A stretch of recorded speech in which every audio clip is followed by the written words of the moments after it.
I'm calling this series Gaming with My Dad, and it's really just for anybody that's played with their parents or maybe played with their kids and those special relationships that are formed from doing that. And it's all about teamwork and it's about competition. And maybe it's about the screw ups that happen and, erasing save files or anything else that can happen. So watch the video and see if it sparks any memories with you about the things that you did with your parents, or maybe you hoped you did with your parents, or maybe you hope to do with your kids.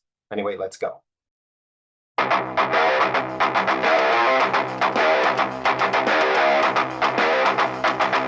But one that is special to me is the fact that I played with my dad, that we pretty much started our gaming journeys at about the same time.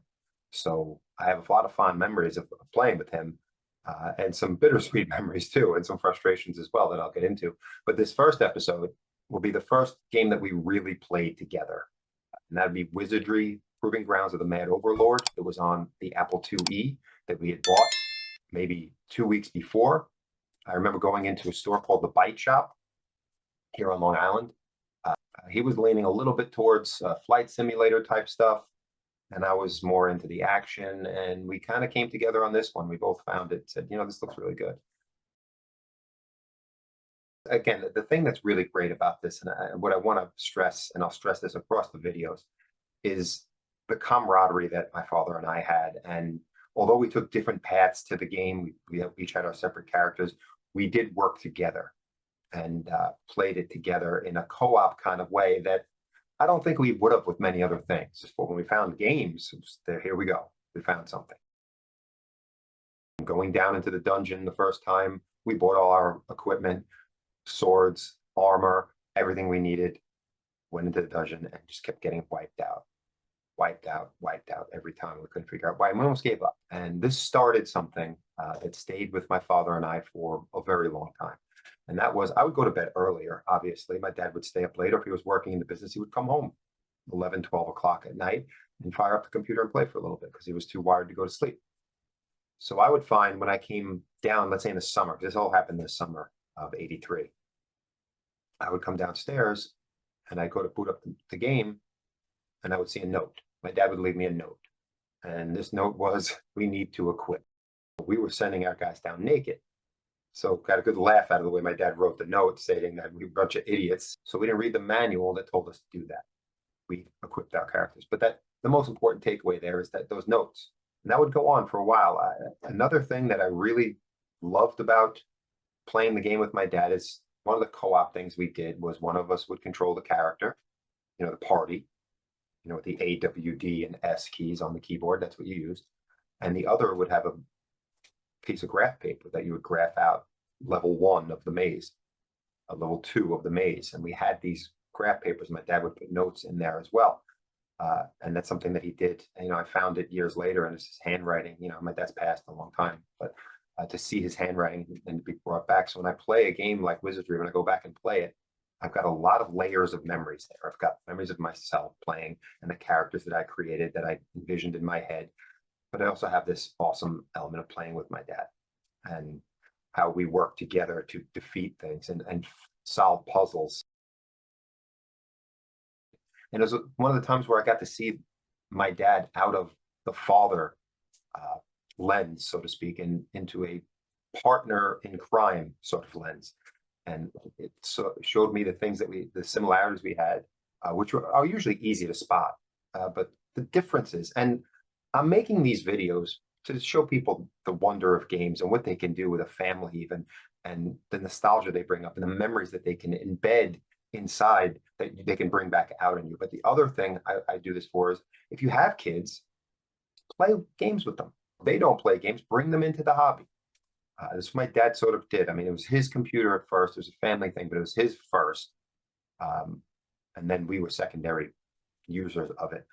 And this made us equals. We played together and we beat enemies and we solved puzzles. It took us a very long time to beat this game. And I remember that last note. We couldn't find level 10. Even on the graph, we couldn't find level 10. We had the whole level 9 mapped out. We could not find stairs down to level 10. And then Dad accidentally found it.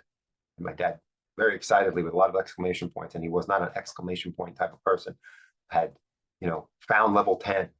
I remember my dad being excited about that, and he wanted me to call him at work when I followed his instructions and did. And we had a good laugh together, something that nobody in the family besides us understood. So it was one of the few times early in my life that my dad and I had this secret thing. And I think that's the special part about parenting and special part about the parent-child relationship is when you develop that kind of bond.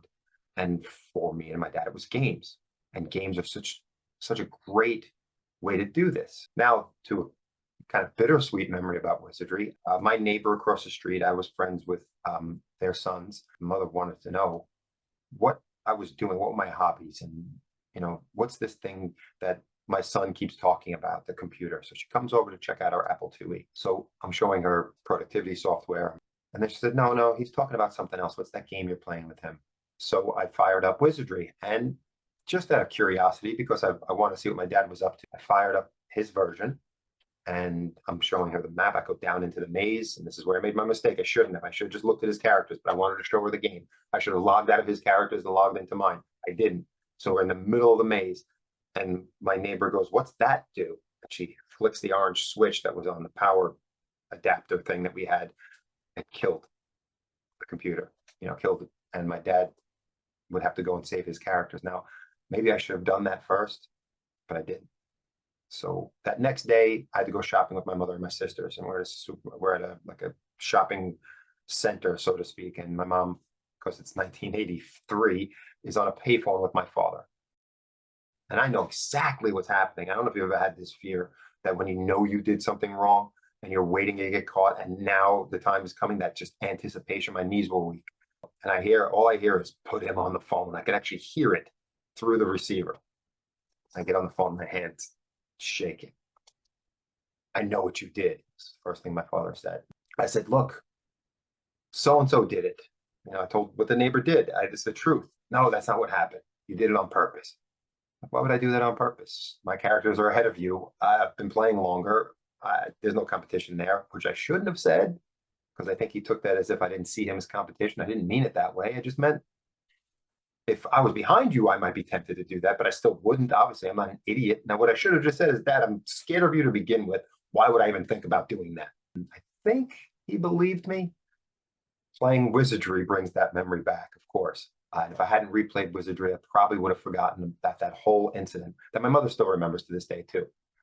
But it all started, the whole teamwork thing and everything else started with Wizardry. And it developed we would talk about it when we weren't playing.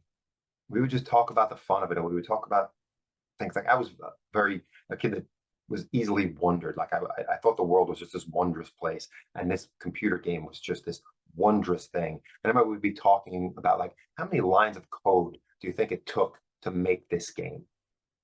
What would it take to build a game like this? These are the things that we talked about because we were both interested. And I think my dad had that little sense of wonder in him too. I think that's where I got it from, and that came out there. And that feeling of waking up in the morning, wondering what my dad found, it all started with Wizardry. So it was a fun thing. It was an exciting thing. It was a scary thing at times. I didn't want to screw up when I was doing the map. He was much better at doing the map than I was. I was usually at the controls, and he would be the one graphing things out. One thing my dad and I shared, again, was this wonderment about computers themselves and what they could do. And understand, look at the gameplay of Wizardry. It's very simple. It's 3D in a way. It felt like 3D, but that takes a very small part of the screen. You don't see the characters you're fighting so much. And when we first played, we played on that green Apple IIe monitor. About a month afterwards, my dad bought a color monitor, and that really opened up the game quite a bit. Even that, if you see that opening sequence of Wizardry was only in the green color at first, and shades of green. And then we put in the color, and we actually just sat and watched that a few times. That was a big thing. Now, of course, it's nothing, but playing that game was half at least mental, and we saw things in our heads, and we kind of saw things similarly, and we would talk about that too. And I credit playing those early games with becoming a writer and developing my sense of imagination even further. I don't think I needed much help. I was very imaginative for good and bad. But I think my dad was too. And we would just imagine, like, okay, what are we going to face on level 3? Or what do you think that zombie that attacked us really looks like? Or any number of things. And my dad would make jokes too, in the notes that he would leave of, he ran into a bunch of bears, I think it was. Yeah, were bears. That's what it was. Were bears. And he wrote me a note, basically indicating that his characters had needed new shorts because of this battle that he fought that he ran from. He did have the option to run. So it was things like that. So it wasn't just the wonderment sometimes of coming downstairs and seeing those notes. It was also the funny things my dad would say. And again, his humor came out a lot, but parenting doesn't offer sometimes a lot of opportunity for humor when you've got 4 kids and you've got at this point 2 teenagers and one about to enter their teenage years.